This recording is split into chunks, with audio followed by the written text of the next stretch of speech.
KBC में करोड़पति पति। सूरज के जीवन का एक ही फंडा था कि मेहनत तो गधा भी करता है, घर बैठे जो कमाए समझदार वही होता है। इसीलिए उसने कभी नौकरी ही नहीं ढूंढी। इस बात से हालांकि उसकी पत्नी शिखा बिल्कुल भी अग्री नहीं करती थी, पर फिर भी सूरज को समझाना बेकार था। टीवी में कैसे बनोगे करोड़पति का ऐड देखकर उसे लगा कि बस अब तो घर बैठे ही वो करोड़पति बन सकता है, और उसके पीछे उसने अपने सारे सोर्सेस एक्टिव कर दिए। 2 हफ्ते में उसके कलीग के साले के पड़ोसी के बेटे का सोर्स निकलता है जो कि उसे शो में पहुंचा सकता है, और सूरज उससे मिलने चला जाता है। अच्छा, तो हमें मुकेश जी बता रहे थे कि आप हमें शो में पहुंचा सकते हैं। हाँ, उसमें कोई तकलीफ नहीं है। मैं कल अगर कोशिश करूँ तो इसी महीने में आपका नंबर आ जाएगा। अरे ये तो बहुत बढ़िया हो गया। अच्छा, वो सिलेबस और क्वेश्चन पेपर का कोई जुगाड़ है क्या? उसका तो कोई जुगाड़ नहीं है। तो वो वाकई में कुछ भी पूछ सकते हैं? हाँ, वो तो बच्चन जी पर है, जो पढ़ते हैं वो पूछ लेते हैं। पहली कोशिश फेल होने पर अब सूरज के सामने एक बहुत बड़ा सवाल था कि आखिर जवाब कहाँ से लाए। तब शिखा ने एक सजेशन दिया, क्यों ना सूरज अपने चचेरे भाई सुमित से मदद मांगे, जो कि यूपीएससी की तैयारी कर रहा था। हालांकि इतनी मेहनत करना सूरज को समझ में नहीं आता था, पर कोई और रास्ता ना मिलने पर वो आखिर सुमित से बात करता है। अरे सुमित, हमारा कैसे बनोगे करोड़पति के लिए सिलेक्शन होने वाला है। तुम हमें थोड़े चिट बनाने में मदद करोगे क्या? अरे भैया, चिट बनाए तो सालों हो गए, उसमें हमारा एक्सपर्टीज नहीं है, बल्कि आप बोलो तो हम आपकी पढ़ने में जरूर मदद कर सकते हैं। हट, कैसी अनाप शराब बातें कर रहा है तू। सूरज ने सुमित को मना तो कर दिया था, पर तैयारी करने के सिवाय कोई चारा उसे दिख भी नहीं रहा था। खासकर जब 12 के पेपर लीक करने के एक्सपर्ट शुक्ला जो भी हाथ जोड़ लेते हैं। आखिर सूरज को सुमित के पास जाना ही पड़ा, और उसने सुमित और शिखा से वादा किया कि वो बहुत मेहनत करेगा।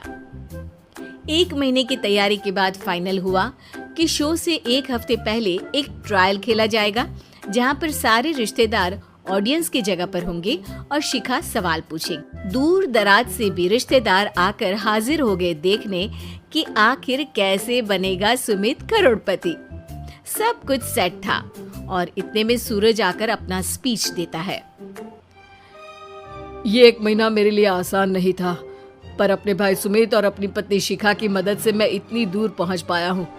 मेरे मम्मी पापा के आशीर्वाद ने भी बहुत साथ दिया है मेरा।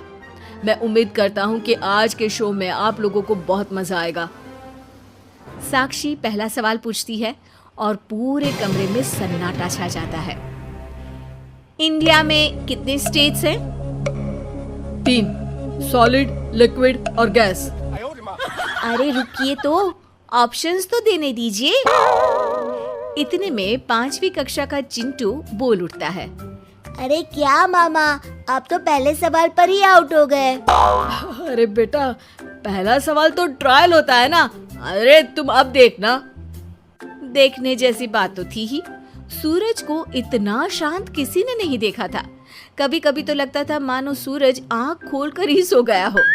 मामा जल्दी करो प्लीज, कल सुबह पनवेल भी तो निकलना है। अरे हट, कंसंट्रेट करने दे मुझे। 3 सवाल में 3 लाइफलाइन खत्म हो चुकी थी, और अब चौथे सवाल पर भी सूरज का मौन नहीं टूटा। पर सूरज अभी भी हार मानने को तैयार नहीं था। उधर हर कोई सूरज को छोड़ सुमित को देख रहे थे। आखिर सुमित ने ही तो पढ़ाया था सूरज को। गजब बेइज्जती है यार। अरे बेटा, तो बाप का, दादा का, भाई का, सबका नाम बुड़वाएगा।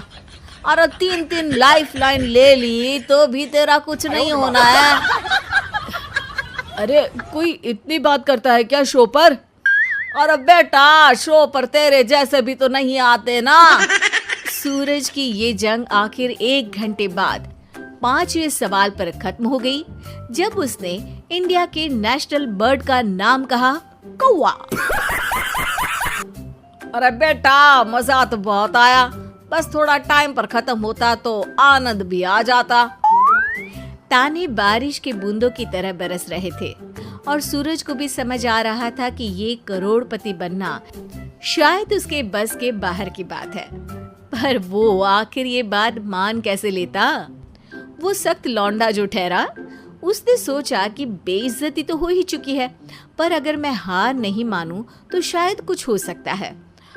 शिखा, तुम देखना, असली शो में आग लगा दूंगा, आग।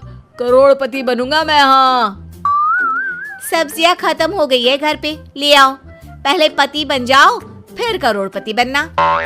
अरे गजब बेइज्जती है यार। बेटा, अभी तो घर पर ही हुई है, 1 हफ्ते में तो तुम देश के सामने करवा कर आओगे। वैसे जब टीवी पर जाओ ना तो बस अपने मम्मी का ही नाम लेना, ठीक है? कोई पूछे तो बोलना कि पापा नहीं है मेरे। अरे पढ़ाई की, पेपर निकलवाए, इतने सारे लोगों को खाना खिलवाया, क्या फर्क पड़ा? इसीलिए मैं कहता हूँ कि मेहनत तो गधा भी करता है, घर बैठे जो कमाए वही सिकंदर। लेकिन मामा, गधे भी जानते हैं कि हमारा राष्ट्रीय पक्षी मोर है।